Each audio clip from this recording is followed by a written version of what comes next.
What's up, everyone? I was gonna walk around and do a tour, and I found this dragon fruit fully open. Wow. Look at all those helpful pollinators.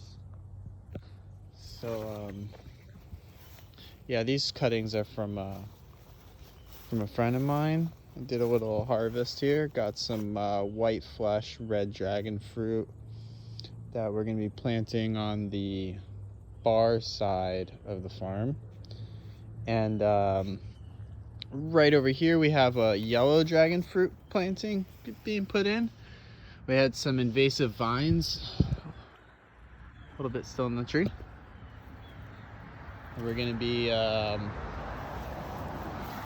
planting these yellow dragon fruit in to trellis up this palm tree.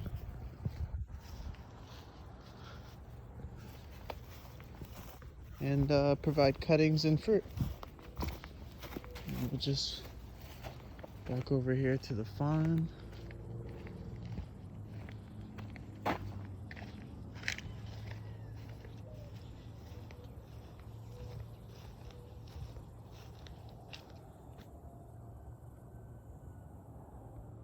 Some sea grapes.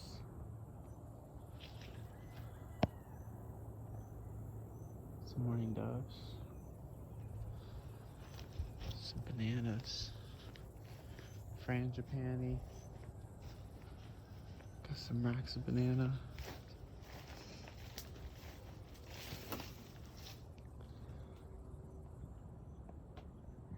Orinoco banana. Big fruit. Good for cooking or eating when ripe, table ripened. We got a banana. Flower about to emerge. The first flowers are female and they become bananas. And then it produces male flowers, which provides significant source of food for, well, I wouldn't say significant source of food, but provides food for, whoa, hello. Can I get a little focus here? Forget this one's name, but mostly harmless, right? Anyways, lots of spiders. The male flowers provide a good source of nectar for bees, and I've seen hummingbirds also feed on the flowers and on the bees that feed on the flowers. Flowers will help pollinate seeds and fruit that still has seeds, but I believe most cultivars do not grow seeds, although I've heard that you can find like a singular seed in the bottom here, but I don't believe that claim. The claim was made by a gentleman I met on a farm who said he grew a lot of his bananas from a few seeds that he got in the store. Main propagation is through suckers, or rather spears. Suckers would be something like this. Oops, let me zoom out. Or a water sucker, where this will come up if the plant is needing some extra leaves for water, but is not necessarily going to produce fruit from. Whereas this, the banana plant is putting up to make fruit, for fruit production. This is a young spear, and it has this terrible name spear because it's quite pointed. I would say it's an amazing mechanism for it to push through a large layer of mulch or debris, leaf debris.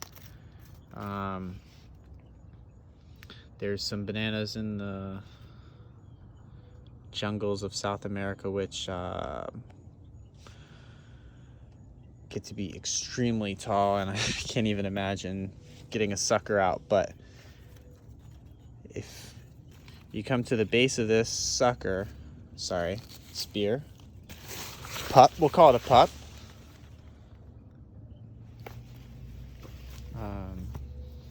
or Nino if you want. We'll take a shovel and we'll remove this plant and a little portion of the corm attached. As much corm as possible. We'll make this sucker as healthy as possible, but it will expose the mother corm to disease and weevils and bugs. And I found that this Orinoco is pretty resistant to flood, drought, disease, weevil. Produces large fruit. This one looks like a little sunburnt. Maybe it's time to harvest. They're fully ripe, or fully developed. We just had 2 racks come down.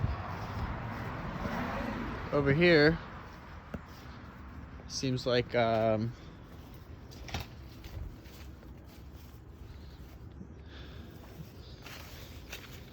these 2 stalks, or pseudostems, because they're herbaceous. They're not actually stems.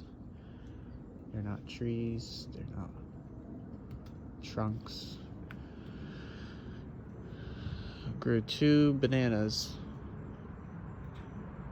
at the same time, very close in ripeness. Puts a lot of weight on the corm.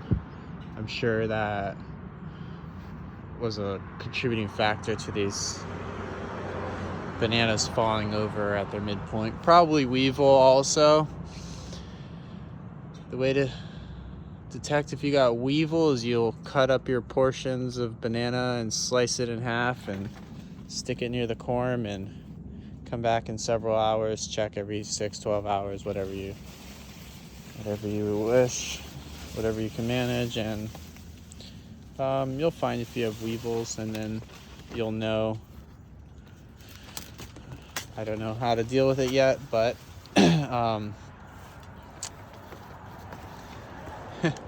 maybe this is the solution. I don't know. Problems are the solutions. This is a cane toad problem also.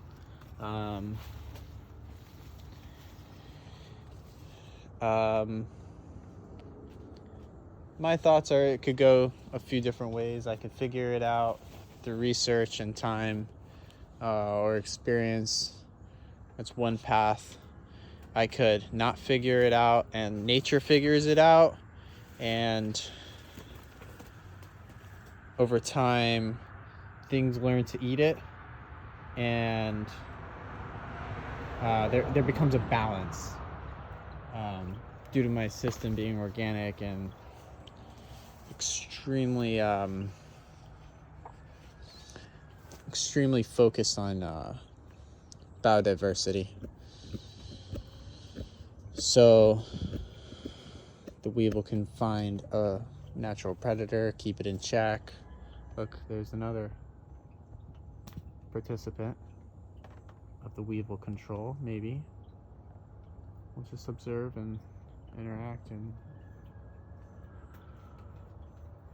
figure it out. Or we could lose all our bananas to the weevils, third scenario, and well, the bananas will be missed, but maybe we'll try again. Looks like we have some nice female flowers exposed. That's nice. Bananas are really nice. They produce these nice cool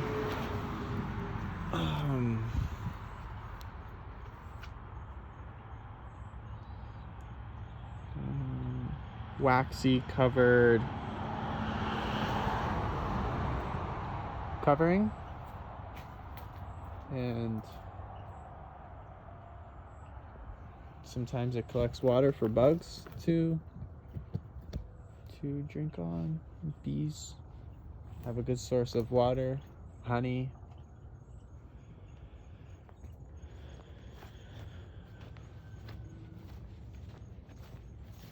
We have some weeds growing in the compost. They're cycling nutrients, turning nutrients.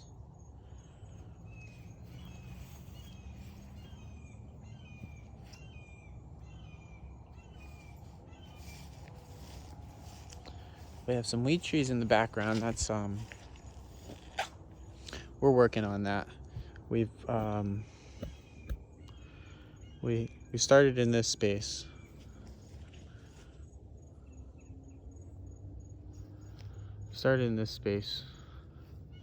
And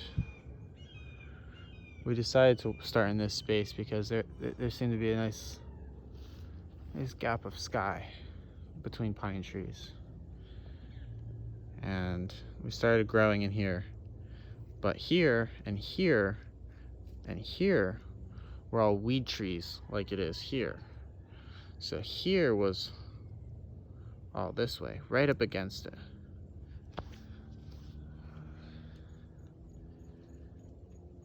And so what we've been doing is removing weed trees, growing in our vegetation, removing weed trees, purposing temporary driveways, removing weed trees, growing in vegetation. We have weed trees. We're gonna wait till this vegetation grows in much thicker, and then we'll remove those weed trees and grow in our vegetation. There's poison ivy here on this tree and this tree. Great examples of the vine layer in a forest. Unfortunately, these leaves drop and spread far, especially in windstorms, and makes it unpleasant to work. You can actually look around on the ground and find, look, one there, one there, one there. So within like a little 5-foot radius, we found 3 leaves. One there, one there, one there, one there, one there. So it's actually producing a high content of leaf drop in this area, which normally would be great, but the oils on the poison ivy, lack of knowledge, is an irritant nonetheless.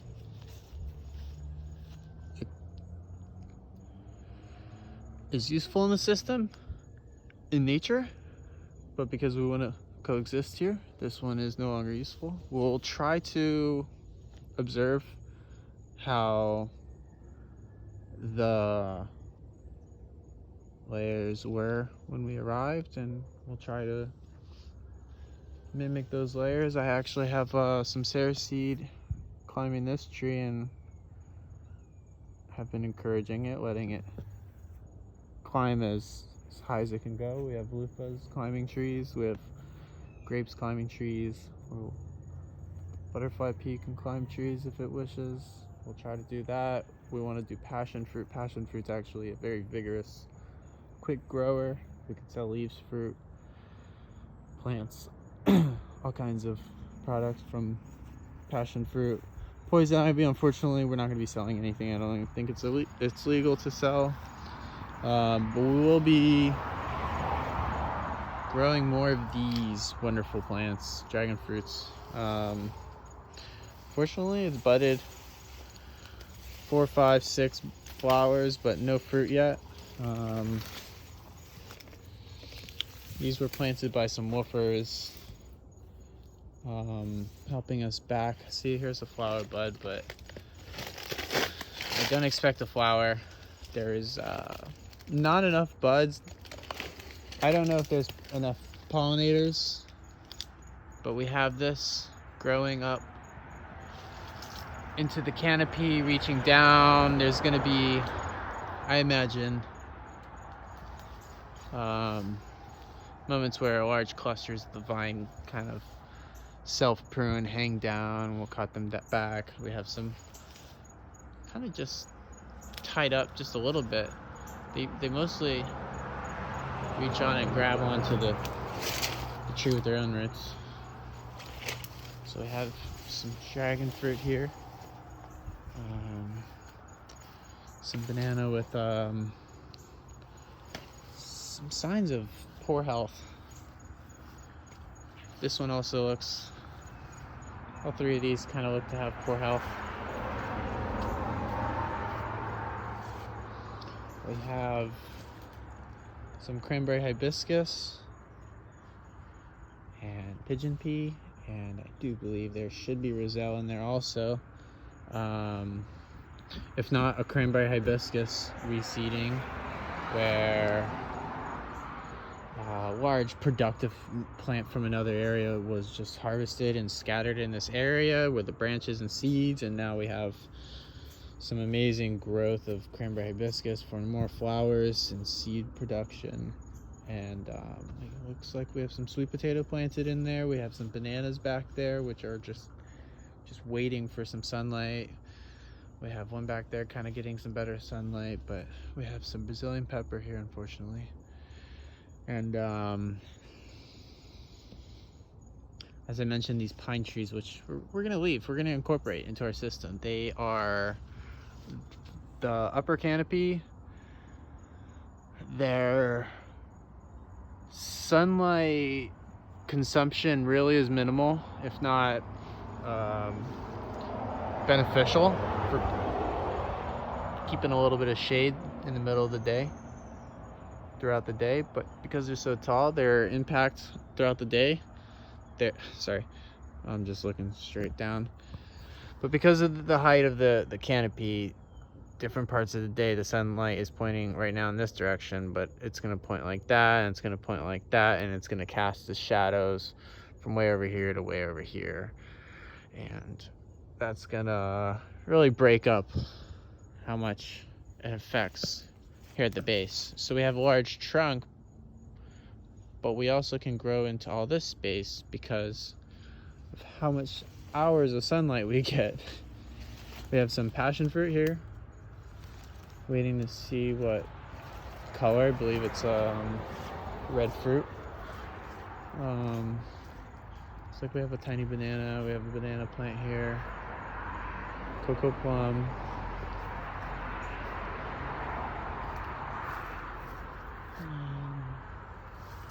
Some beautyberry growing here with some weeds. Looks like we haven't weeded this area in a while. And that's fine. We'll come through here and we'll pull the big clumps and we'll resurface, remulch, replant with, Cuban oregano. Does very well. Break it off, plant it. So up here we have a lot of bananas. The cocoa plum was here. We left it here. It's incorporated in the design. Our design on paper really doesn't have it in that spot. It's kind of in the walkway of sort, but for now, this is part of the system, and we'll just work around it as long as we can. Maybe harvest some cocoa plums or seedlings from it and repopulate it somewhere else. Maybe we'll pay homage to it and repopulate it into these beds. Cocoa plum's a great native plant. Maybe we'll one day have commercial cocoa plums. That would be great. Fantastic. Sell it all around the world. Cocoa plum. Everybody will know it. For the cocoa plum industry. I got a nice little banana pod there. It's not going to produce very much. a little banana there, banana plant. We have a nice big pineapple plant. We have some pigeon pea, Spanish nettle. This one likes to hitch rides on your clothes. You can eat these flowers raw. You can cook these greens. Great for repopulating disturbed areas. Great pioneer plant, great chop and drop, great. We have a visitor. Great source of food for pollinators, wildlife. Also a very important plant for the Atala butterfly. This one coupled with the kunti for Atala butterfly, endangered in this area. Here we have some weeds. These ones aren't so bad. I pull them up once they get to flowering stage. We definitely have some weeds in this area, and mosquitoes, and flowering bananas, pigeon peas from last season. Many pineapples and bananas. This area is still very, very underdeveloped, on its way. I like to keep it very dense. I like to keep it planted in, whether it's weeds or intentional. So we got pineapples in there, and they're growing. They're gonna produce fruit. I don't need to weed these. These actually produce fruit. I got one out of that one and that one. Right here, got that pineapple, and we already got a new plant grown for next year. Rather, it's the same plant, but a new pup. See that one? That one produces pineapple. Now this one's gonna produce pineapple. We got some pineapple plants here and there. We got vines growing in here because they were here already. Some wild grapes. They kind of suffocate plants. That's okay. They're growing for now here. When they get to be a problem, I'll just cut them back. Not much. Once or twice a year, we have some more pineapples, some more pine trees, some more weed vines. Kind of have the end of this row here. Kind of end. Want to do a gate and a driveway here, and this area has been left very, very wild for the extent of our ownership. Some bananas there in the distance. This area is, even though it has weed trees, it also has some native palmettos, cocoa plum, some other native trees, some pine trees with probably a mixture of poison ivy and grape growing on. That tree oak's completely covered in some sort of vine. We need to address that. There's some weed trees out front of this fence here. So from the fence to the sidewalk, we have 18 feet. That's left mostly as brush. We haven't really addressed too many trees, except for a let's get a little peek. Can't think of the name. It's here. Can't think of the name, but it'll come to me. So, little paper tree. Yep, can't think of the name. Anyways, I hired somebody to push up some decomposed wood chips, and he ended up pushing up all my topsoil and a little bit of the subsoil of this driveway, and just made a terrible mess and made a mound. And it's besides the point. These bananas are in what I would call row 3. Row one's gonna be from the sidewalk to about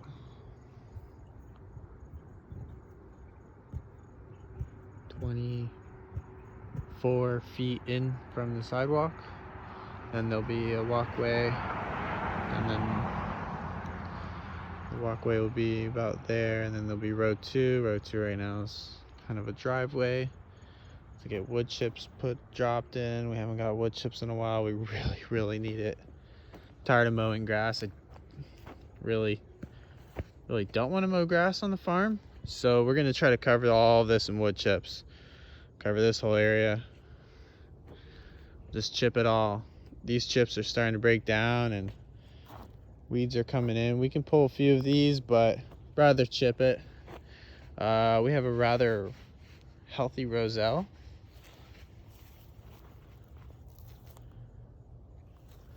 Doing very well, except for a leaf I snacked on.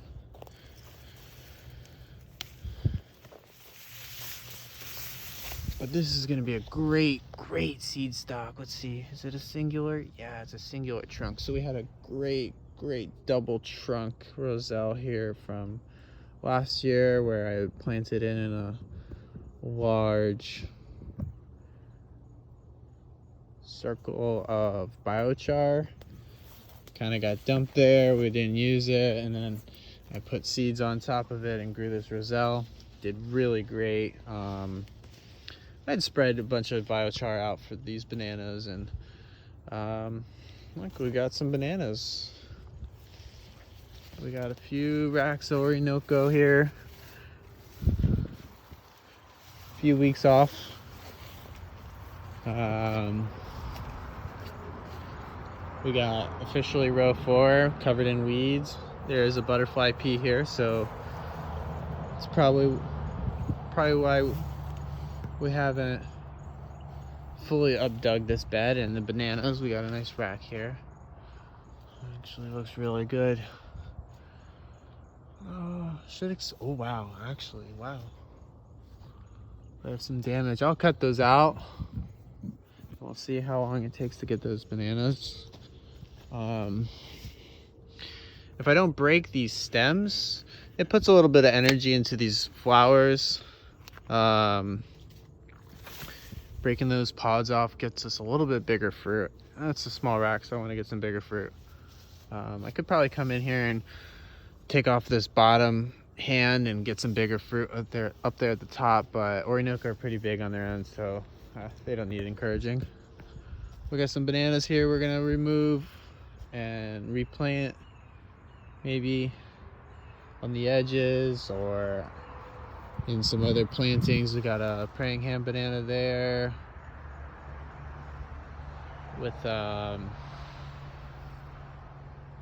its pup in a good stage to give me fruit, good 8 months apart. We have moringa. There's some more bananas here. This area's been mulched. It's covered in this pusley weed. It's not that great. I'll come through here and rip out as much as I can, and then mulch and replant, and it should get about like 80% of it out, and then I got to come in here and weed it a few more times and replant till it starts to look something like this, where the edges here have it from the outside, and then once you start to get into the inside, you have I have my species that are preferred, like Cuban oregano, longevity spinach. I actually came in here and weeded this recently, so we can plant maybe a few new trees in here.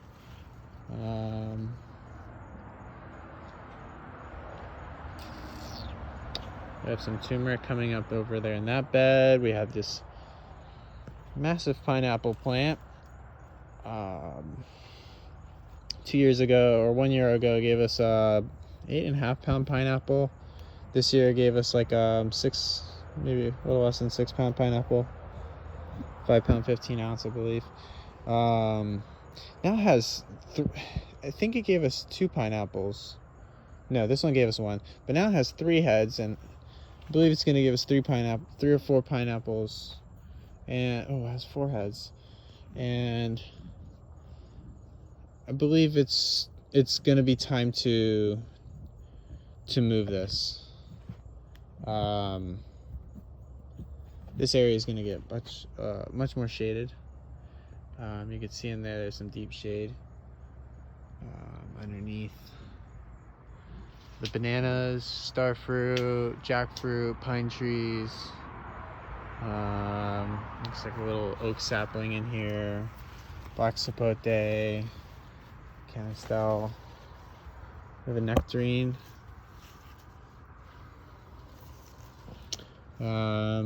If there decides to shift so crazy, all of a sudden we have frosts, chill hours, and all my tropical bananas die off, well, I have a nectarine tree to hopefully with a bumper crop to grow more trees of. But until then, we got, this is a pond apple, no, custard apple, I believe. Should be a custard apple. Jackfruit. This is the first tree I planted. This jackfruit. Really amazing, honestly. It's so tall, and I decided to prune a lot of my trees except for this jackfruit, which I hope reaches the height of this pine tree. So it's not really too much in the foreground of this pine tree, so they're similar in height. Maybe yeah, just pretend they're directly next to each other. This isn't too far up. So this jackfruit tree first planted, maybe we planted it 3 years ago, and it was not this big. It was maybe it was in a 7-gallon, and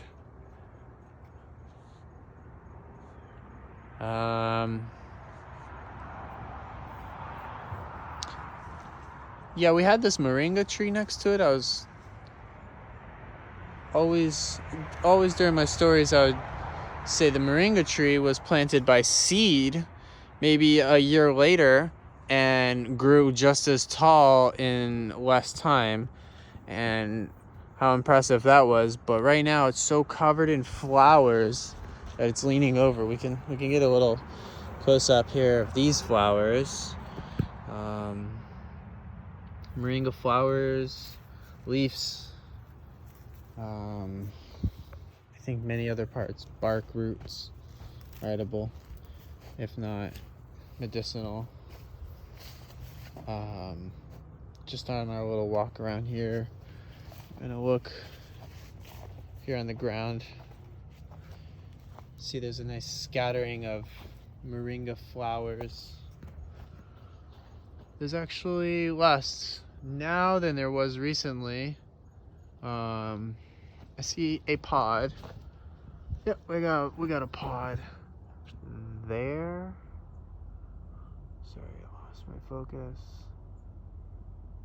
Maybe. Okay, there. Sorry.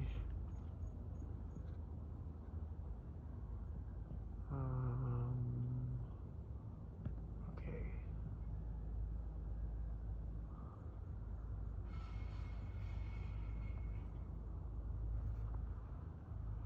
Ah.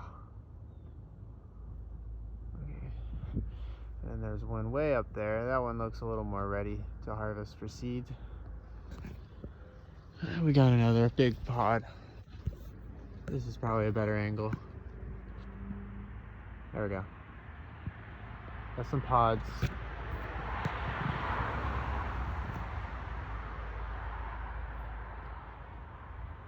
Underneath it we have some other trees, but pruned down to a smaller height. before they branch, or for their branching. Some kind of cut back to there, and it has some side branches.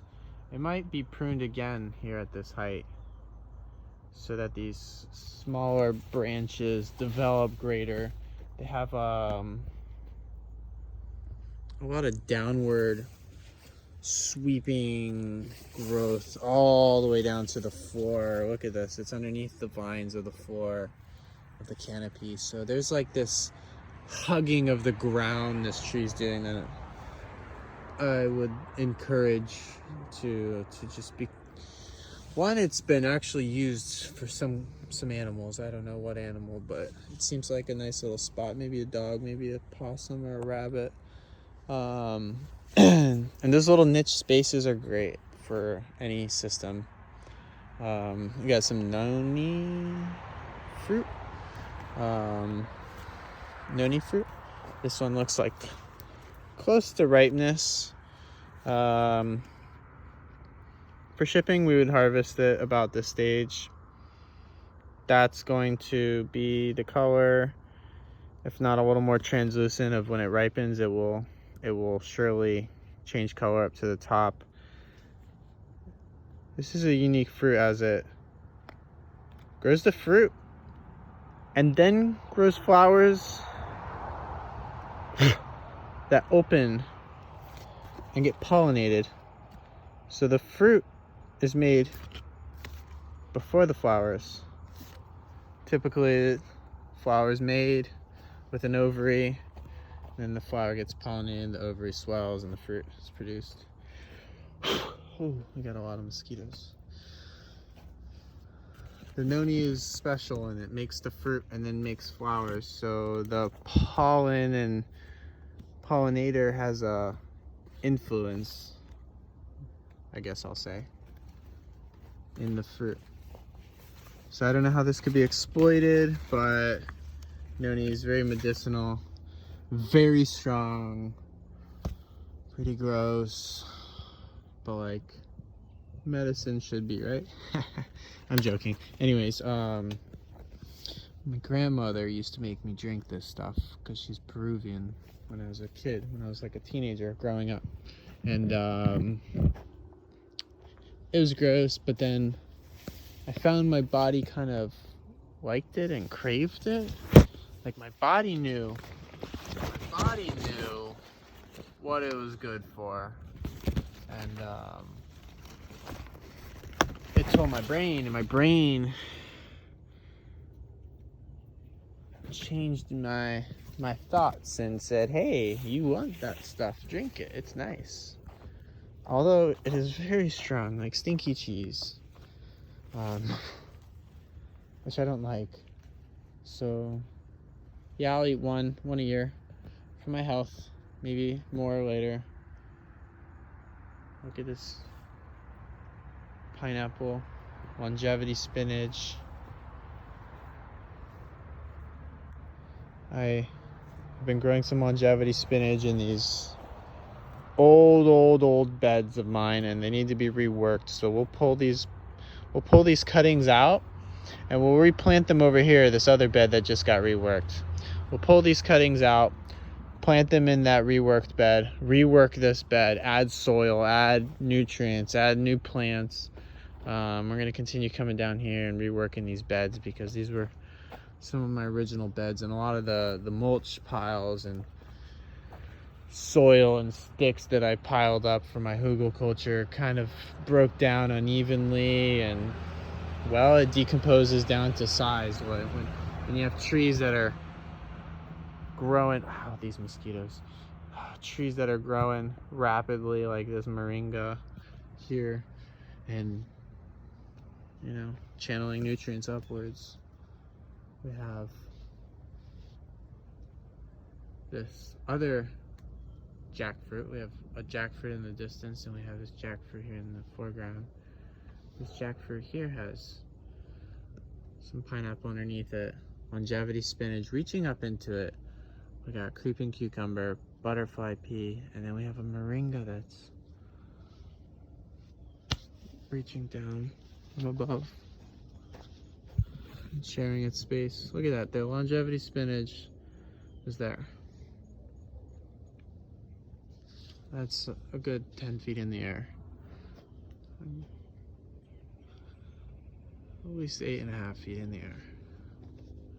We have a moringa tree growing sideways, and this happened, I don't know, many moons ago, months ago. So we haven't really walked this path in a while. This path has become very wild. We got Cuban oregano, we got Sarah seed, pigeon peas, and this moringa, which I'll actually catch an owl hanging out on this tree, very specifically on that branch of this tree. So this tree does this funky trunk thing, which it grows long enough and it grows into something like that, which I imagine will just continue to get bigger, 3 feet in width. You know, if we get something like that, my kid's gonna be able to hang out up here. Maybe he'll be picking his, you know, chocolate pudding fruit and munching on his chocolate pudding fruit, spitting out seeds in here, and I really hope so. That's my wish. This banana, I believe I harvested the fruit, but the leaves are still there and they're still producing for the corm. And look at that the pup. It's doing great. So yeah, I'm just gonna leave this. I mean, it's not really disturbing too much. We have trees in this area, and we should be planting more trees in this area once we come through and we, you know, pull out this these herbaceous plants and either sell, replot, or replant in areas where we rework, and then we'll lift up the soil some more and we'll get up to the height. Yeah, that tree's not in the ground, it's in a pot. So we want to get up to a quality of height that keeps us above the ground so much so that we can have some more drought resistance.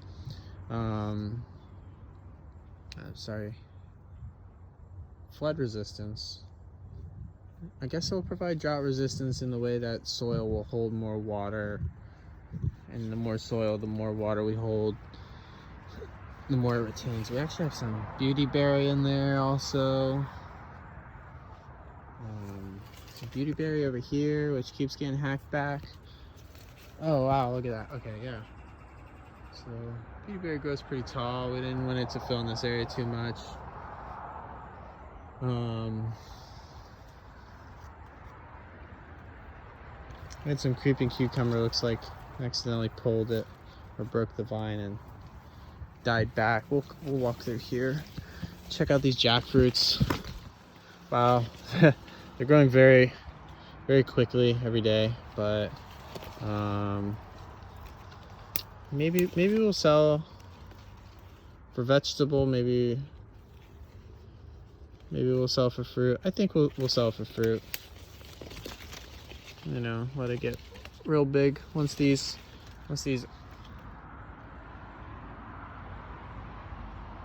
I don't know, is jackfruit an aggregate fruit? I don't think so. I think it's like whatever these little spikes are, whatever this little armor it has is, once it starts to separate and push apart, that's when you know the fruit inside is really, really developing. You got all kinds of colors. It's hard to tell. On the bottom, you might have them push apart so much that all this is facing in completely different direction. That's the extreme bottom. But with jackfruit, you'll see it has this. Okay, it has a little region right here. You see how close that is? How convex it is instead of concave? Where like right here you might have some good fruit production, where here you might have a lot of rag. So Just want to take a moment to appreciate how it was going this way, and I looped it back this way for some support. And it just is working with it. It has built this stem that holds this fruit. I mean, I don't know how much this weighs, maybe 7-8 pounds right now. 7 pounds right now. It probably has another 2 pounds on that one. And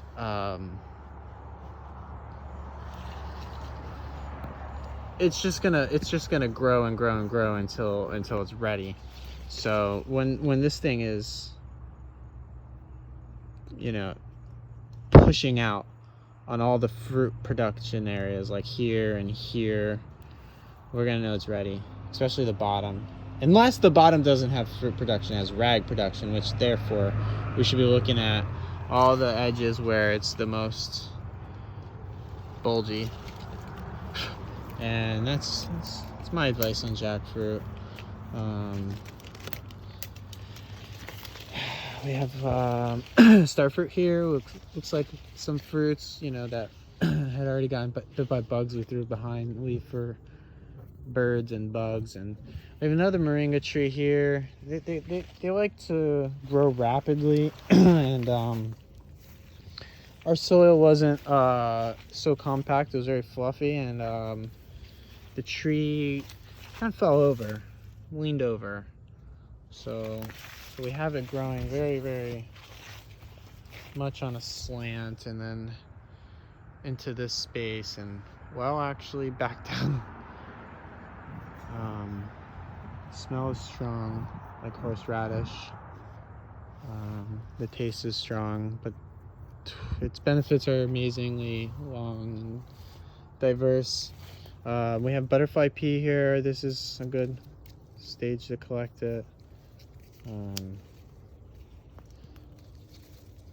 Wait for this to develop to brown for seed. I heard you can eat the pods when they're really fresh and green, really young. I haven't confirmed that. I haven't eaten it. I haven't seen anybody eating it that way, so we'll wait. We have a sapodilla. This is planted. It looks like it's in a pot, but I cut the bottom out and I did a slit on the side. I have the soil level very high up in here, so so I can build soil all around it, especially with the banana here. I want to mulch high, and we have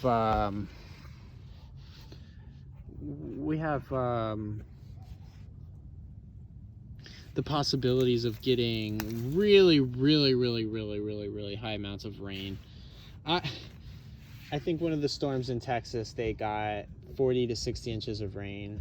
I can confirm that or you know, update that, but the point I'm getting at is we want to prepare for that. So we want to get that stem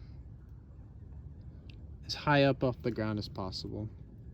Now, ginger, that's fine. Like I could plant that, and I can mulch up, you know, up here. I can mulch up to here if this ginger gets big enough.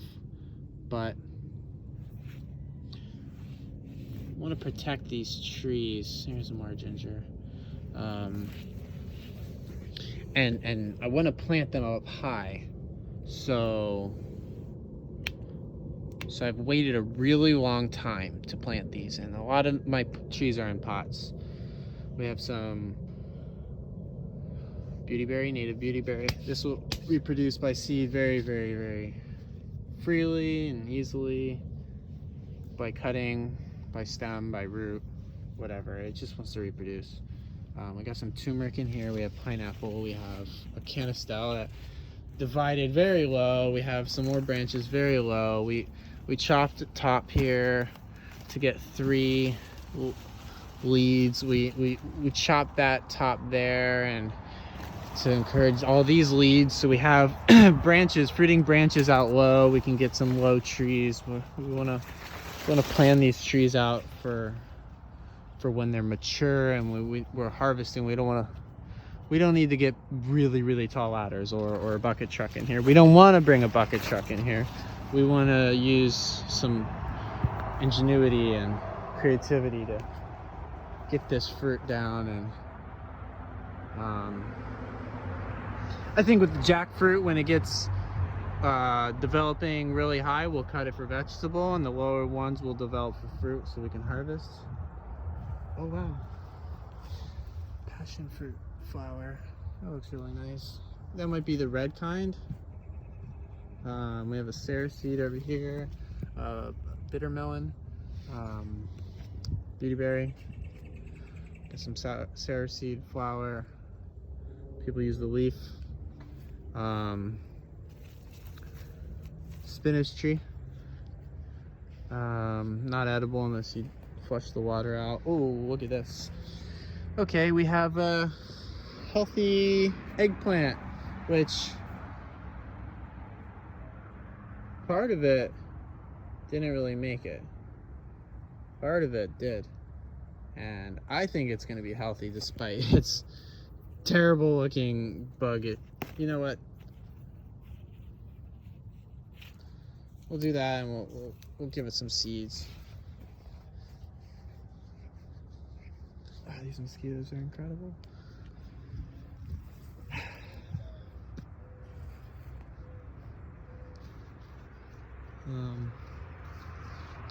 Here we have soursop denalbina. I believe this is persimmon, actually unidentified. We're not really sure exactly what that is, but we grew it from seed. It's a tree. It most likely produces fruit. That one's nice broadleaf mulberry. I don't know other names for it. We had a area of cranberry hibiscus grow really tall and put a lot of seeds out, and they sprouted in this area, and they've become their own little mat of saplings. So we've sold a few of these.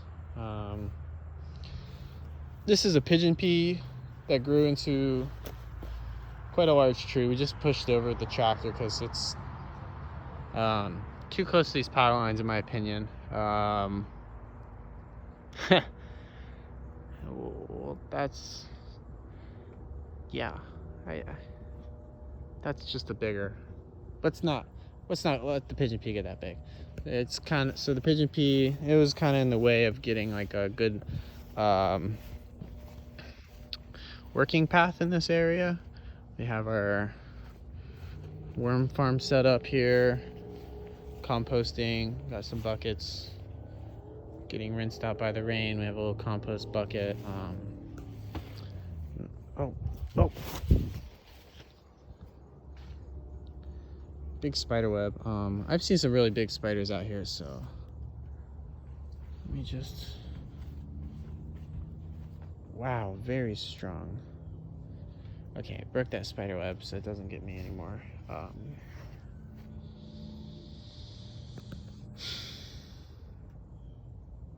Yeah, this is our most healthy papaya, producing right out of the compost bottom area where you shovel the soil out. We keep feeding this top from the top. Looks like a sprouted mango in there. Looks great. So over in here we have a lot of Cereseed taken over, a lot of oregano taken over a fence. We have some grasses. We have some beds in here that are just getting taken over by grass, and I can't believe it's just been so quick. It's just grass.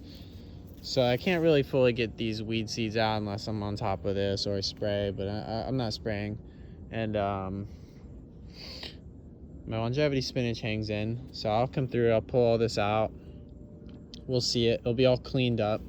We're gonna get this pigeon peach taken out, and we're gonna use this quick little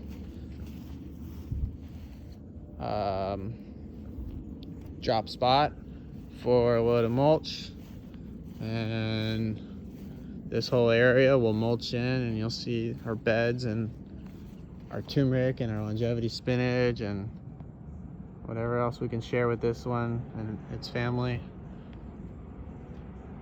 I really believe this one has a nest in this tree or somewhere nearby. Like, this tree is the tree that it like climbs down to get to the farm, because it's about to leave this tree and probably jump onto the pigeon pea. Maybe if I look at it, it won't. Huh? I see it around the left side.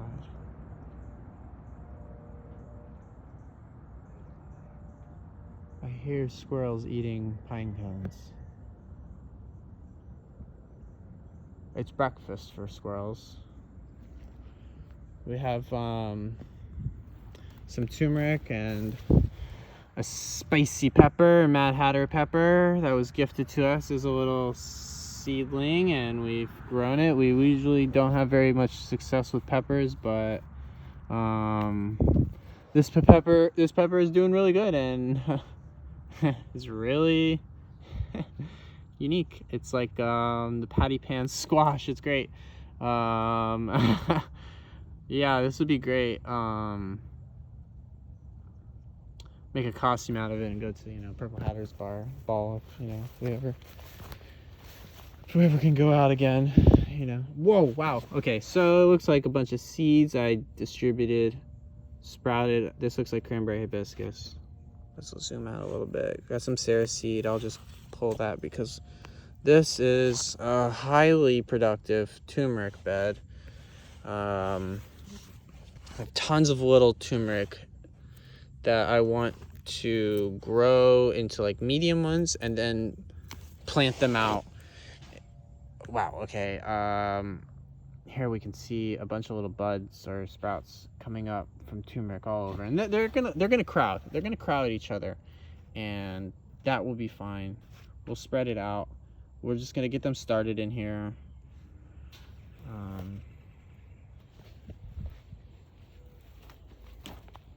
Did some turmeric in this bed also. We pulled out some longevity spinach. We actually left some longevity spinach in here. It just does so good, and just like a few plants in here we're gonna get some more cuttings out of. They looked very healthy. This one will be yoink, just removed immediately. Brazilian spinach, we've cut this back once. This is its second year growth. It grew once like this, really big, and we cut it back and it grew back really nice. I'm still learning about this plant. This was gifted to me, or maybe traded for it, and this one's unique. I really like its like cuteness, how it looks like it could be maybe like used in like design as an ornamental, but ultimately you can eat it. It's not good, it's not like yummy. You know, it's not like this is a sweet awesome green. This is not like, you know, like controlling your blood sugar and like that I know of, like longevity spinach, which is like, okay, wow, look at, so you want to do a stir fry, like you want one of these leaves, not one of these leaves. These leaves are great for like a salad mix, or I don't even think it's really that great in the salad, but like a little, maybe, you know, yeah, stir fry of just these. You can just like clip them with, you know, just oops. Okay, yeah, like maybe, you know, like this, and this will like cook down to a bite, or, you know, slice in half. But salads and other things, the bigger leaf is just, oh wow. I believe we're gonna investigate. I believe there's a squirrel up in a tree up there eating pine cones and dropping them onto the metal can for effect. I think that like protects them, maybe. They're so smart. Who knows what they're doing? But that's my theory. We're gonna investigate. So this longevity spinach, it's great. Brazilian pepper, it's been doing this really awesome thing. Like, okay, so I planted it on the other side of this post, and it's almost completely, with some encouragement, it could be completely surrounding this post. Probably you could even bring it up and around, and, you know, that could be really nice to look at. Wow, I just weeded it. No, I've been pulling these out for a long time, and we have one in this corner also. It's doing less of that reach out effect, but these beds are kind of cycling back into the earth. I milled this one myself. Like, really, this end post is this one, and that one is really most secure, and these side posts really could use some work, or re-wood, or maybe no wood at all. Maybe just leave the soil. Maybe, you know, when all the plants have grown, they'll establish a rise, and we won't need anything. But it really helps when you got these weeds coming in. Maybe, like, you know, 3 feet of wood chips will solve this. This one, I kind of have like this rustic looking bed here. Plenty of cuttings, plenty of weeding to do. They're looking a little deficient, so I'll harvest this back and plant out the cuttings somewhere else, and harvest the leaves for food, and then we'll get down to where the roots are, and we'll thin it out, replant it, and fertilize it, and kind of let it grow for a month, 2 months. This has been fertilized like about 2 months ago. It's just a really productive bed. It's summer, there's a lot of rain, there's a lot of weeds. There's beautyberry in the back, and yeah, I mean, look at all these weeds. They're growing, and the roots are not all just pointed down, you know. They're going sideways and up, and they're tapping into these beds also. So we got to come in here. We got to get these grasses pulled, covered. Come in here and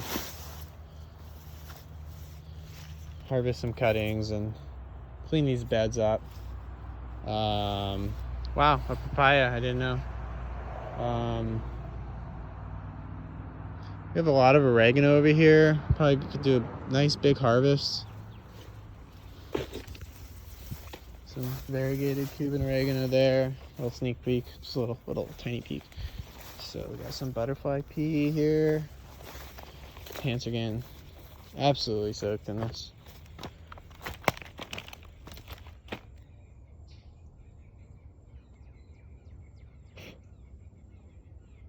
I don't know what birds those are, but they're sure chattering.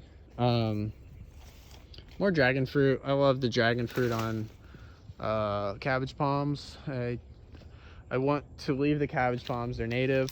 They're fine. They not invasive. A nice real bulb like canopy. There's not many. There's one there, over there, one here, one or two on the far side. So that's nice. So we'll grow dragon fruit up it. These were like my hubs for planting my dragon fruit, because everything needs a lot of prep. There's a nursery being suffocated here. Some longevity spinach. There's a chicken coop being suffocated here. There's some tools actually that I need to bring forward.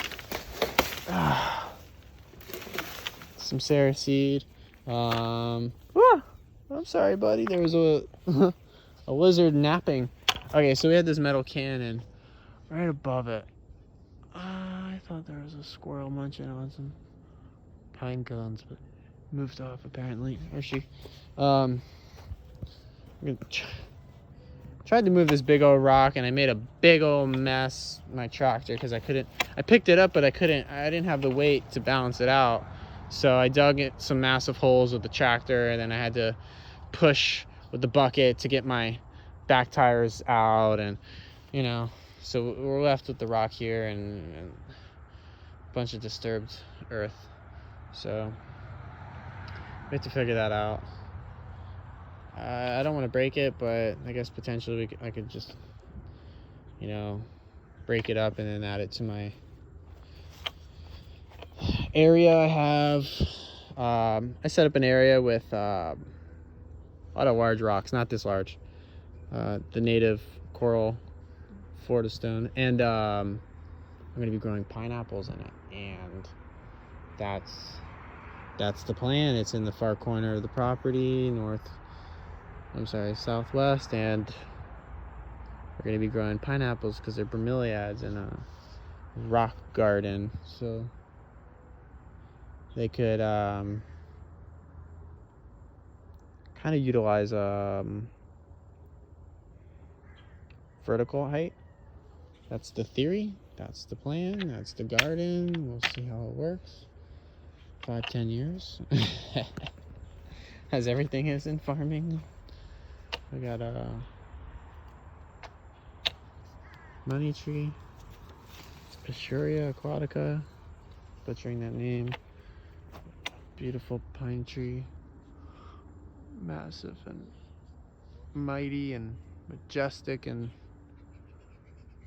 a host to so many species. Let's see if we can get some bird footage. What do we see there?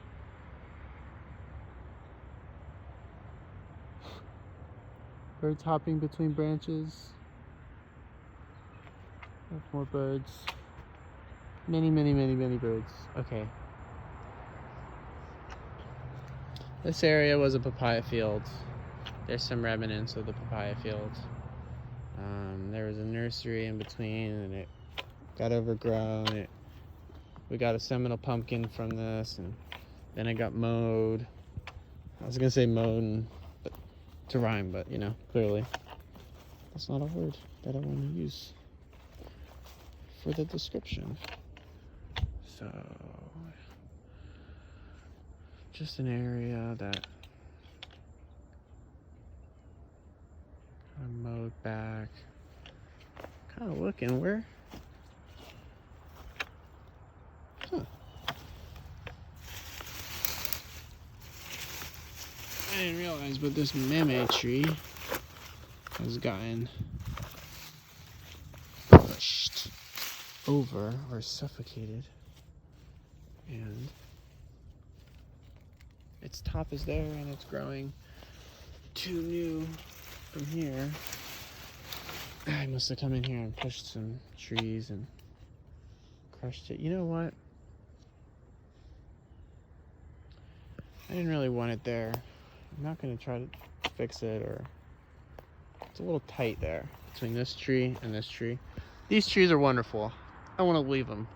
I want to leave as many pine trees as possible. This area has a density of trees, and it's the property edge in the back. It's the property front. It has a nice group of trees, and then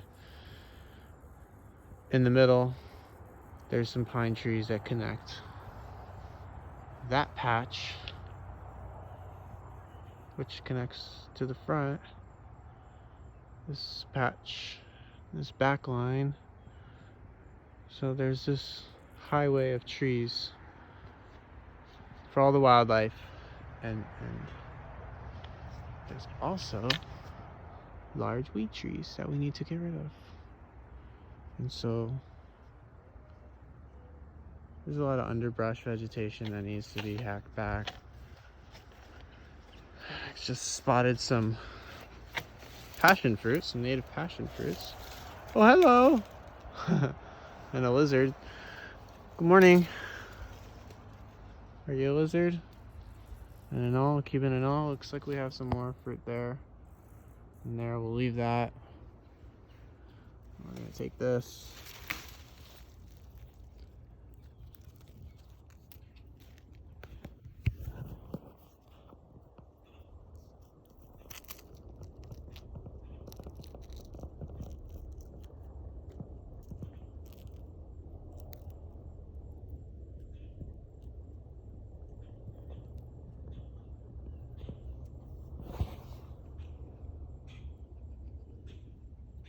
So, big seed compared to flesh. Seeds are edible. They're great at spreading themselves. Fruit's really sweet and delicious. Native to this area, Caribbeans.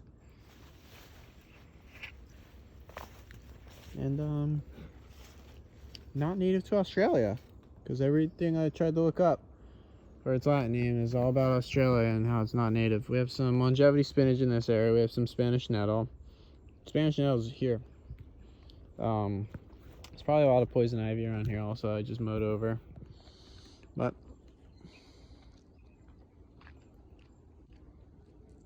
we have in here a good example of the brush.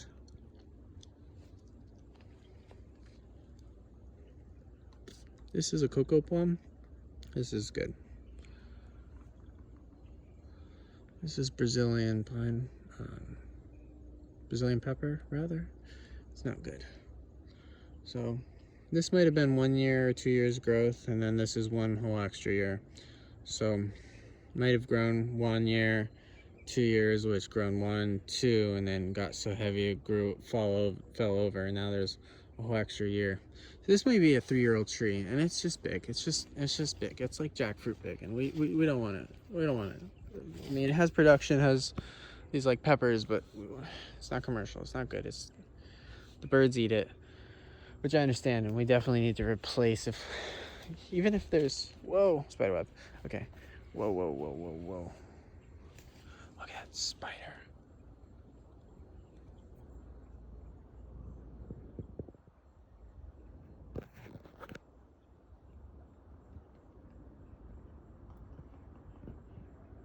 Nope. Okay. All right. Even if it's an invasive, it still provides food for the wildlife. It goes here. It was brought here, and it's taken over, and that's not good. It's taken over the space of natives, but you can't just take it out, because then it took over, but provided a substitute immediately, or if not, soon after. I see birds eating it. I see them eating the carrot wood too. The weed trees are spread because the wildlife eats it. So we gotta replace this. We gotta give it something. The wildlife has to eat, or else it destroys your crops, okay? So a lot of people complain, oh, there's like a pest. Usually just 1 or 2, because they have 1 or 2 crops. And diversify your system. This plant is amazing. So many uses. Dry it out, cook with it, replaces oregano. You can use it as toilet paper. Outside, I wouldn't put it in your toilet or flush it, compost.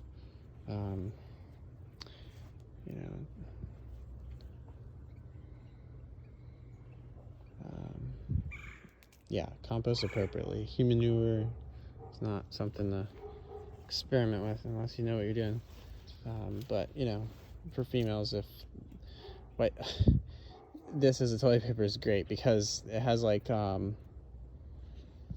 kinds of great properties: antiseptic, antibacterial, antifungal. Just this huge array of anti-stuffs. It's just you could leave this on the counter for 2 months and there's nothing growing on it. It just gets smaller and grows out these buds here and grows quite tiny and will survive for months and months. No bacteria, no fungus. It smells very fresh and clean, and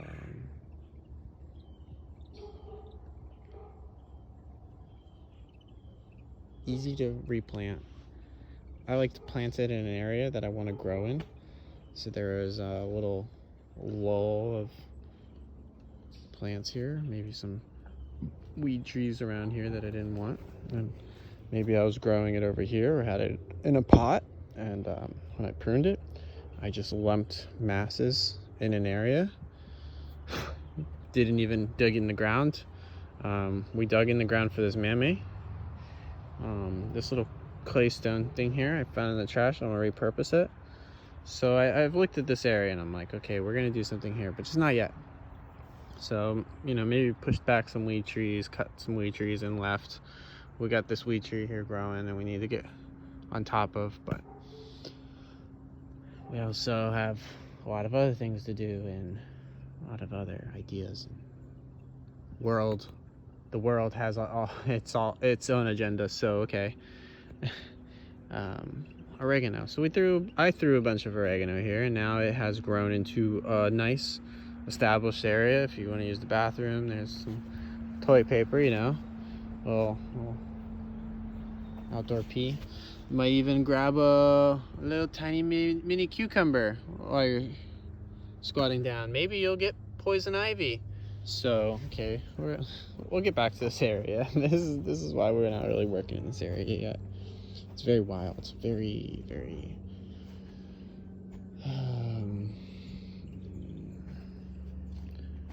very intentionally wild. So like you can see there's this patch where our fence is, and so we'll like to keep it private, let the nettle, weeds,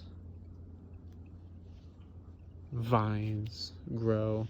We have a lot of vines, too much. Looks like I got some weed trees here. I'm gonna get through it and remove it. Take a walk. I got another little wild area because I have these big pines here, and I feel as if they need their companion plants. And I have another big one there. So that bed goes in between all three of those to give them some companion plants, and they're just the things that were there wildly. Look at this beautiful mushroom, a toadstool. Wow. Okay, so this is off of a palmetto. It's got this future fruit. Oh, the smell is incredible. It's like some like gross mushroom carcass. Okay, so this thing is really fresh, beautifully open. Oh wow, it is just pumping out spores. Okay, we have a jackfruit. Hello, jackfruit. Probably still in the pot. I'm sorry. There should be... Okay, so we put a jackfruit here. We should have put a tree over here for our planting, but I don't know what happened, and I think the jackfruit's not supposed to remain there. We have our dump truck.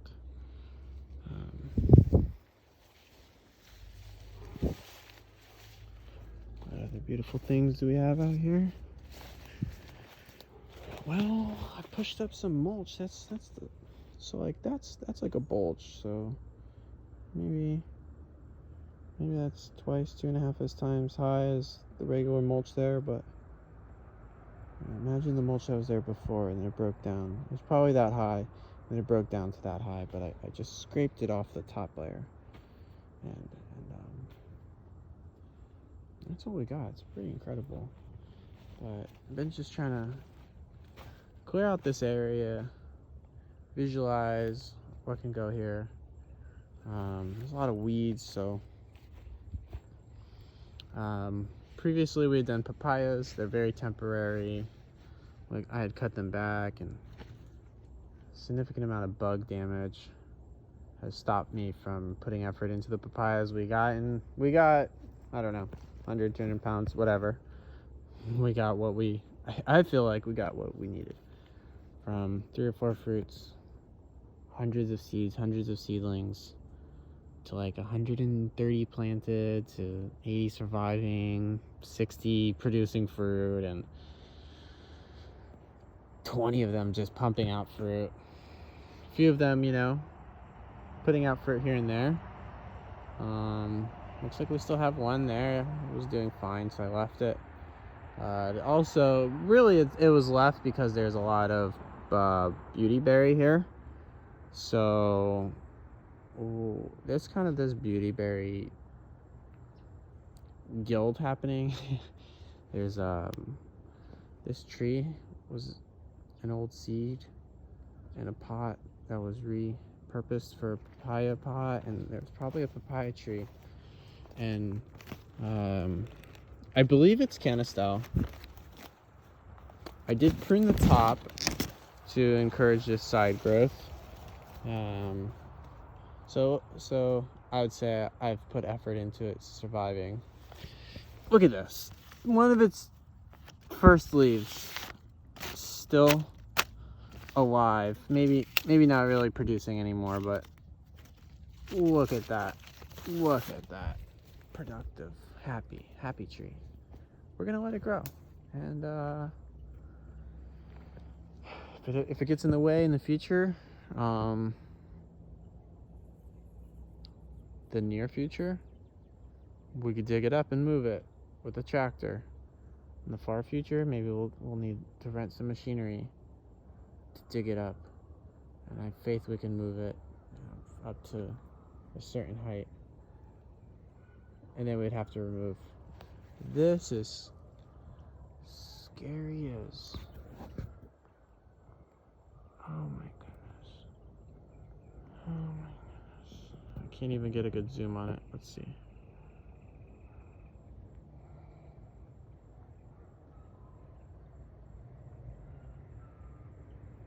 No, I can't even get a good zoom.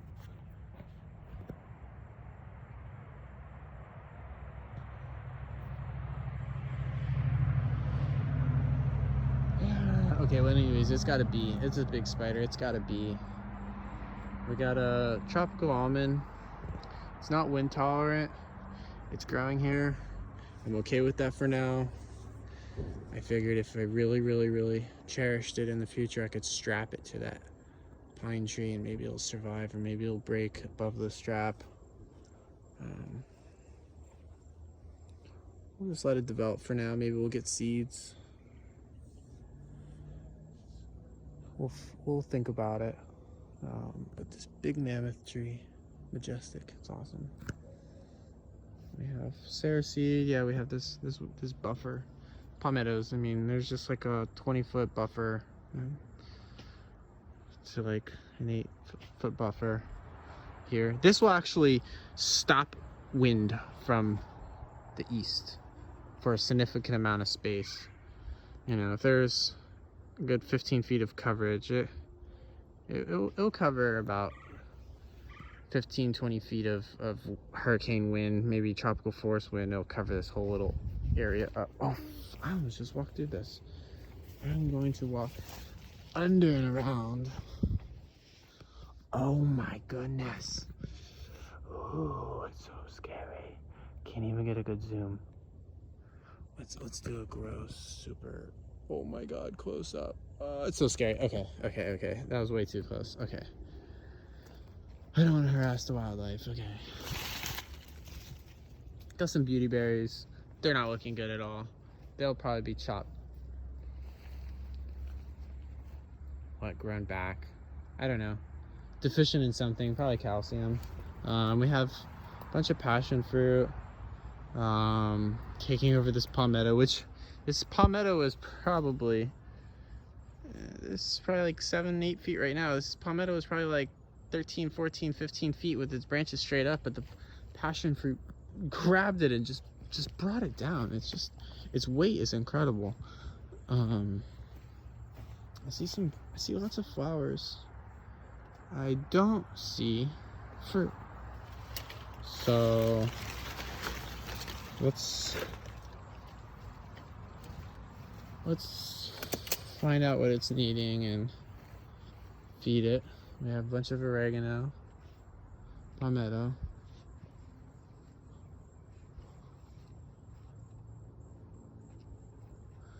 Got a tree tucked in here and a tree tucked in over there on the edge of this wild space. Kind of deciding like, okay, that's the end of the wild space. And over here we come back to the orchard up against row 5. Tons of weeds, tons of buckets, tons of work to be done. I have a sapodilla here, heavily pruned. This was gifted.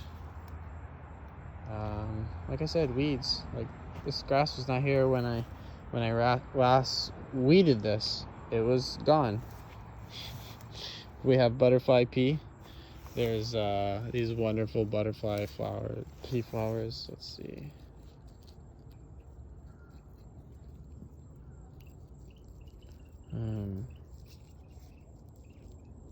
Really nice, edible, a little spicy, kind of like iceberg lettuce, but a little more flavor. And they're flowers, so they have pollen and they're flowers. They're awesome. Some crazy palm. Not looking great at all. I really need to plant this tree and this coconut palm. These two are some really giant trees. I need to plant them. And that jackfruit also. We have some Thai yellow eggplant or Thai white eggplant. I think it's called yellow. You want to use them when they're young, like this, less seed. Yellow, they have many seeds, but we sell seeds and we farm for seeds. So this is going to be seed stock. This one looks like ready to harvest for seed stock. We'll let it dry out. But look at these beautiful egg-like eggplant. Oh my god, they're just made for bite sizes. Just quartering them and tossing them in a stir fry, or cutting them in half, cutting the top off and throwing you know, some ground beef and rice with a little quail egg yolk on there. And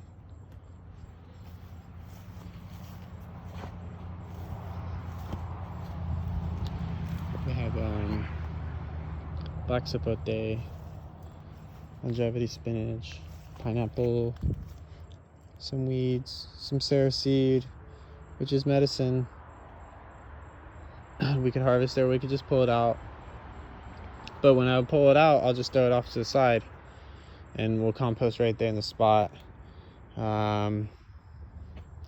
Clearly this bed needs its weeds pulled. New month, need to pull all the weeds again, every single weed. So we have a little finger lime, canistel. We have a lychee hidden behind this passion fruit neem tree. Passion fruit there, and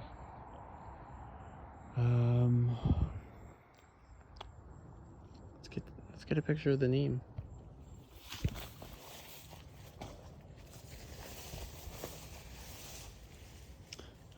Okay, so here's some neem. It's like 2 fruits. This one looks terrible, but that one looks good, of good quality. Climb this ladder. We have some fruits. Oh, let's go further up.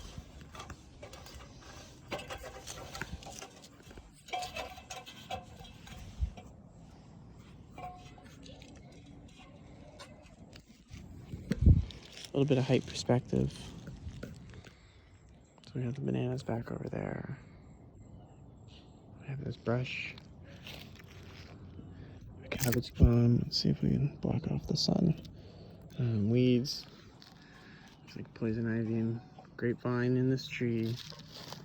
Weeds and brush and weeds and brush. And this passion fruit and neem. Let's see. Oh yeah, look at that beautiful neem.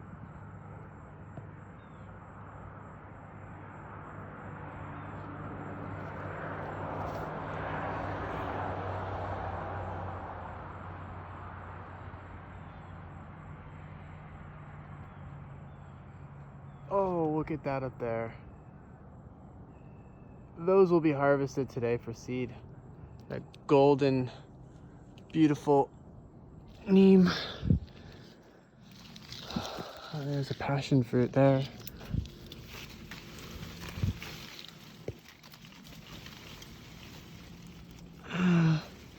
It's still a little green. We can let it develop. Let it get a little sweeter. Hi, Coop. Oh yeah?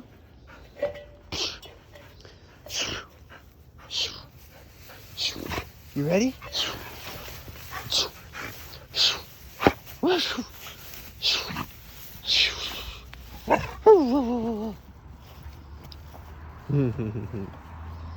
So dogs do that sneezing when they're like, hey, I'm ready for whatever. Like, now he's barking at me.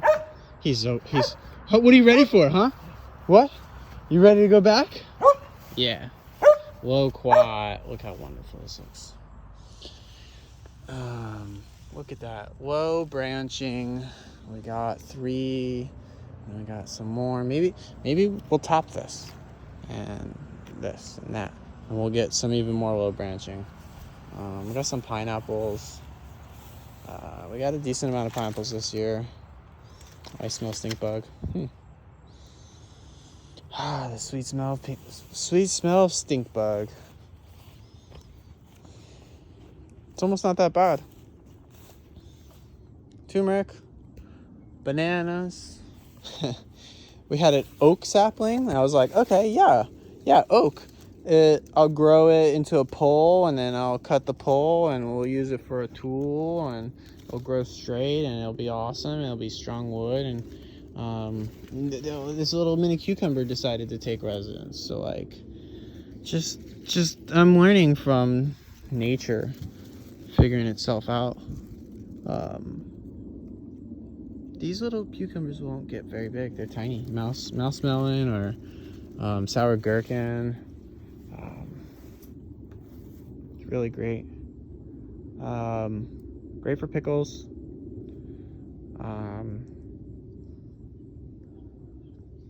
And great for just like adding in salads just as a topper. We'd love to sell these someday. We have to figure out how to do it commercially. It's just kind of a wild plant. Like, you see it there, it's crawling all over the ground, and we're encouraging them. I'm very careful when I weed not to pull that out, and to avoid, the species that I'm trying to grow, the butterfly pea and the pigeon pea, even if it's not designed to go in that space for forever. Like this papaya, like it was growing right in the bananas, and it's growing out and over, and we'll just let it be. We could sell some leaves. We'll just let it look. It's got a flower. It's producing some sort of product for the pollinators. It's yielding, and that's what we want. We got a fire bush in there yielding. Ooh, that's what we want. We want yield on many scales, many layers. So we have this layer that is the vine layer, and decided to consume this tree. Crazy. But yeah, we have some planting to do. This one here is ice cream bean tree. I've had a fruit, kind of sampled it. It's pretty good. It was from the floor, so like a little older, wasn't fresh, but some of it's new growth. And I love its wonderful new growth patterns. Like what is the nature here that says that this is like, maybe it's flat so it doesn't get damaged. It's really great. Anyways, maybe it's just that's just the angle that it goes out at. But like the stems have like this little leaf on it too. It's really great. And I imagine it's productive. Ice cream bean. I think it's in the bean family, meaning legume. It's a legume, so probably fixes nitrogen. I heard it's very productive. I don't know about cuttings, growing it from cuttings, but we hope to, I probably should prune this weight off here now that I'm looking at this. Lean over, get some like low branching. Yeah, we'll wait until we get fruit, and then I'll get the seed and grow more plants, and we'll spread it out. And then when we have reached the supply amount where we can start sharing, we'll sell it. We don't hoard any kind of plant or plant material. If we have an abundance of it, we figure out a way to sell it or give it away or something. We have a moringa here. Like, I let any tree get a chance. Any tree. Like, maybe I would have disposed of this because it was like kind of leaned over, but I was just like, you know what, here's a chance. Look, it's growing. We can harvest this branch, and that's a lot of quality medicine right there. A lot of people are getting brought out of starvation from this plant in parts of Africa and other parts of the world where starvation, corruption are common. We have a canistel here we're looking at. We got a ginger. I believe this is a shampoo ginger. I believe it's a shampoo ginger. And that's why it's so close to the bananas. And it'll produce a flower. And you take that flower and you squeeze it. And it's got this amazing quality. And it's really good for cleaning your hair. It's as it said, shampoo ginger. We got a miracle fruit berry tree here. Berry bear. Yeah. Not a good pun. Starfruit tree. This one's going to be pruned back pretty heavily. We have another tree here, box sapote, growing kind of really close. Maybe we can transplant that. It's just kind of on the edge of a bed right here. So we want to like prune some of these branches that are going up and some that are going this way and that way, and we'll try to get branches going that way and that way and create some sort of like espalier. There's already some like crazy branch like situation happening. We're just gonna try to control this a little better, and if not, we hack it back and try again because our fruit grows like crazy. This is where originally separated, like, did the cutting and separated the top single lead to like clearly 3 leads. One lead, did some small stuff. One lead did some like really tall stuff, like completely upward. Another lead went completely sideways. So there's so much potential to train this plant. I've seen it spell here into a fence. Sounds awesome. We got some come out to like a little beautyberry explosion. This is, wow, I've actually not seen it that color. I wonder, maybe some bug damage. Anyways, wow, look at it. It's just bursting with ripeness. Wow. So that's incredible. Got some moringa branches just breaking here. I think we're gonna harvest this moringa tree. Checking for pods now. That'd be great. But okay, we're gonna harvest this moringa tree and trim this starfruit tree back, and I'm gonna clear this path a little better. We got ginger here. I think this is also shampoo ginger. We got the jackfruit there, and ooh, nice banana rack. I'm gonna leave this dragon tail on it for now. I think that's nice because there's like a banana thing here and a banana thing here, and like this kind of like this like center focal point of like when this banana tip starts getting like lower and lower, the fruit clearly gets more and more mature. And when it gets to a certain point,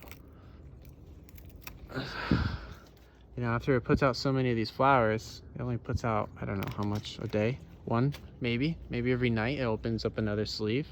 So maybe this is how many days. So after so much time, we can almost calculate it by the length of little flower. I don't know, what are those? Scabs, knees, edges. And we could tell about when they're ripe, because these ones are looking kind of small, and except for that one's gonna be a nice banana. The rest of them are gonna be tiny, and I think they're a small variety nonetheless, like a non-wall, and it's just a good identification. And that's a small looking flower. I don't think it'll be too much energy taken out, but like, look at this beautiful fruit coming out. Wow. There's some bug action.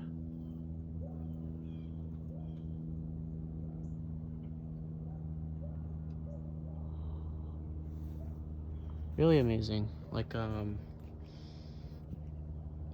Fibonacci sequence there, like a pine cone. Oh yeah, we have some amazing sage. We got some mulberry. We have in this area we have a pomegranate we're gonna plant. A friend donated it. Here we have a doggo. Oh yeah? Oh, you want breakfast? Huh? Breakfast? Yeah, okay, he wants breakfast. So he doesn't speak English. I gotta speak English for him. So yeah, there we go. We're gonna have a worm bin here. The first materials I put in here were like some thin like ficus branches and leaves, and it wasn't really the best bedding for it, so I let it break down for a while. Have this cover over it. This is a cast iron bathtub. Got a slant for the drains over here. We're gonna have a little bucket underneath to catch the juices. We produce pounds and pounds of compost. I don't know, 10 pounds a week. I don't know. Just walk through the spider web. That's concerning. Wow, look at this. We must have thrown a papaya here. Look at this. We have some papaya saplings. That's nice. We might get some papayas. I'm not really excited for papayas ever. They're whatever. Cheap. Hard to ship. Spoils easily. Very fragrant. I'm not a big fan of very fragrant trees, so. Yeah, that's the farm tour. Yeah, you can see here all the canopies of the trees and wild area there, and kind of the brush and the canopy and kind of the opening here, and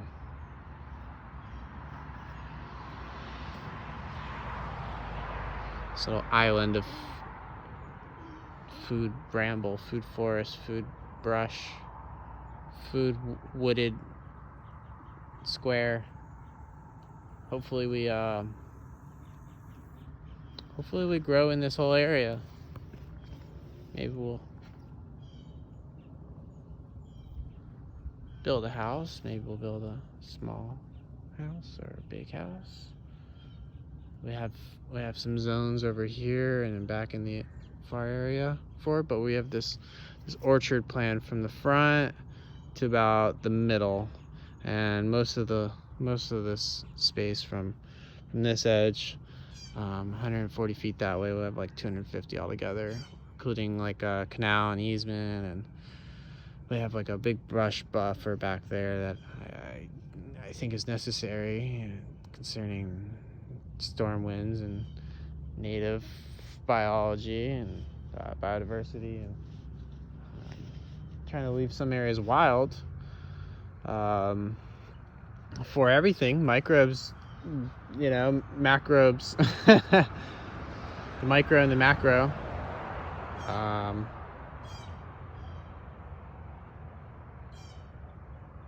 Yeah, need more wood chips. Look at all this grass. It's terrible. I hate this stuff.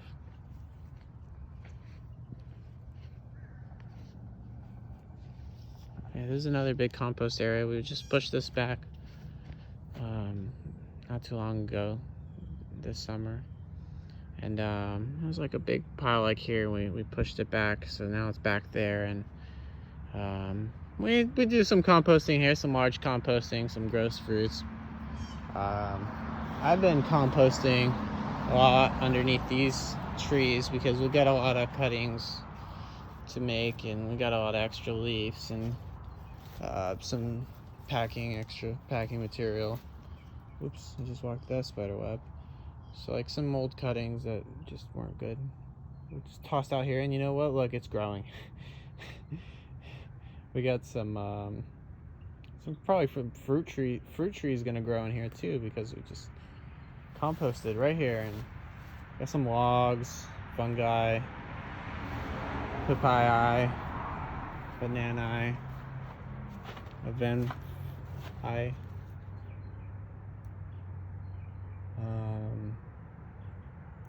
I think there's a palm in there. I can't really point it out, but there it is. Composting. Got one spot that's feeding these bananas very actively. We got another spot that's passively, you know, accumulating a bunch of nutrients and feeding some auxiliary bananas. There's some across the fence and some on the edge. Then we got this other black bin that we top feed our compost into. I try to mix it in really good with like fresh greens and big lumps of fruit and vegetable scraps, and then like browns or like these banana leaves here, these browns, or like some like branches stuff, like some palm leaves, or you know, some like pine needles, like a mat of pine needles or something, mix it up. And that one actually, yeah, all my compost spots are right on the edges of growing zones, so there is this effect where my compost is actually like halfway a garden bed. This one is like mostly a garden because it's these bananas, and that one is like halfway a garden, and then this one's like, you know, just a portion of garden. I'm sure these bamboos, this bamboo cluster is tapping into that, but there's papaya, there's pigeon pea, there's Cuban oregano, and there's a mango tree growing out the top, but that's not going to do anything. It'll just cycle nutrients for a bit. It'll pull in sugars, and it'll exchange with the top layers. It'll start feeding those microbes. It'll create like a little rhizosphere for a moment. It's cute. We don't know the communities that's spreading and doing its magic work inside of the soil. There's trillions and trillions and trillions of life forms that we can't even measure. We don't even know how many there are. We can estimate the families, or the hundreds of thousands of specifics, but there's just trillions and trillions and trillions that we don't even know. And as far down as we could dig, microbes live. So microbes are everywhere. Are they on other planets? Probably. We should find out, but probably shouldn't spend all our money doing that either.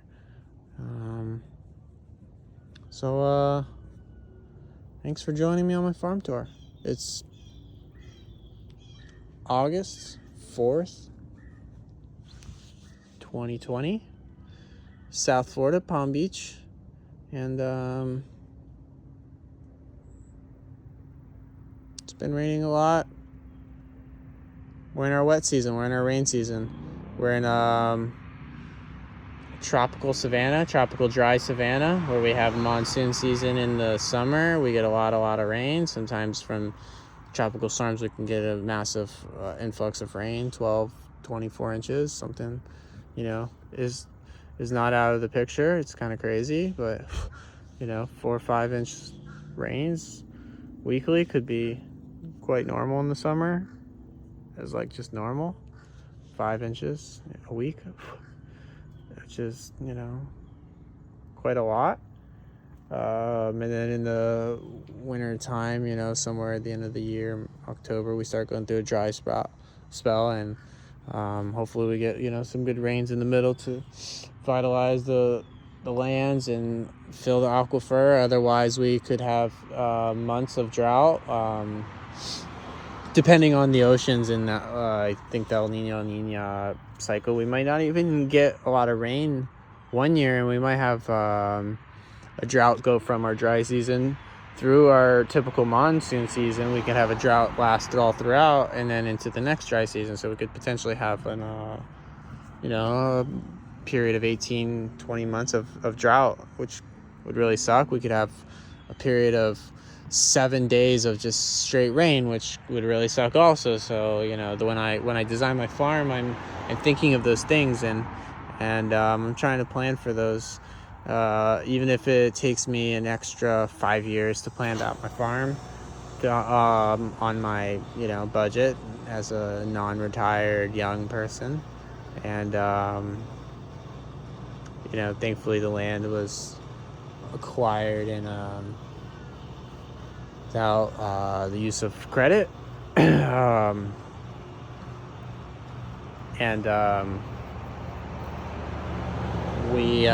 want to have a farm that when we plant it lasts 40 years, 60 years, 80 years.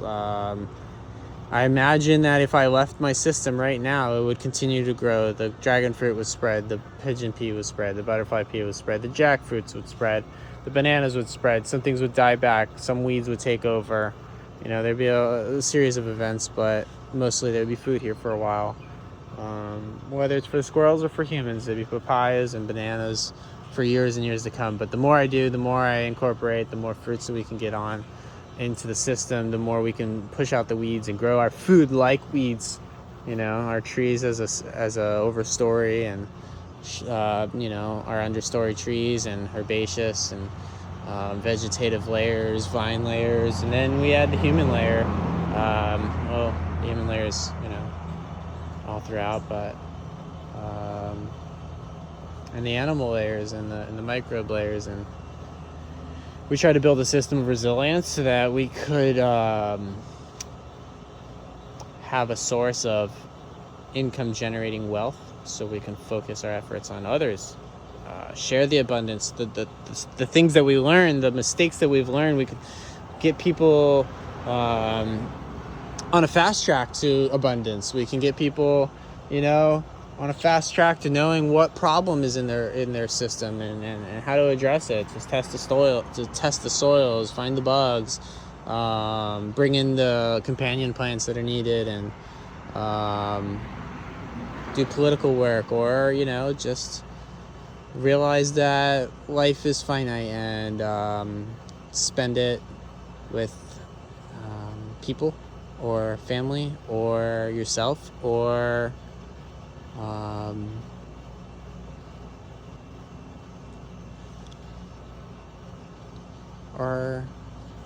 however which way life twists and turns. We're going to develop a system and hopefully interact with it for a good portion of our lives, or hand it off to somebody who will come in and, you know, live in harmony with the environment and treat the earth well, and reap the rewards, yield the bounty, and continue spreading, you know, this mindset of abundance. And with that cardinal spotting, we'll zoom in. Oh man, what is she doing? Yeah, there's a cardinal right behind this banana leaf over here. I love viewing all the birds. If you that's something we saw a little bit of, and I want to touch on again. This system has abundance, not just for humans, but for all wildlife. And one of the things that Florida has abundantly is birds, whether they're migratory or they're stationary, they stick around. We have a lot of birds, and they come through here and they spread seed, and they're integrated into the system, and they're integral. And we hope to, you know, continue to host these birds and to learn from them and to see how we could coexist, learn what they use for habitat and encourage it. Maybe people don't want to farm in their yards, but maybe they eventually get, you know, over the grass maintenance costs, or you know, get some sort of guilt trip from some internet video, and maybe we could incorporate some just strictly wildlife landscaping designs into you know, incorporate that into the share of knowledge, the teachings, you know, that this farm is going to provide, and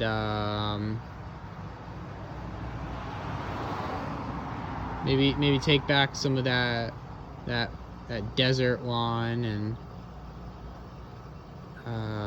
rip it out and put in some stuff that gets all brushy and thick, and birds will flock to it. They'll build a nest in it. They'll forage underneath it. They'll eat fruit from it, and you know, if you want to put some water and some sugar or some seeds for them to, you know, come entertain you, you know, you can choose that too. But the they need the trees. They need all of it.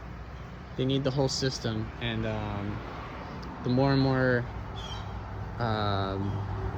perennial things you incorporate into your system, the more stable it becomes, and the more biodiverse you have of a system, the more likely it is that pathogens and problems don't really take over, and you have a stable system that you know, ebbs and flows with the problems and the solutions. So with that, we'll sign off, and have a great day, weekend, night. Be well.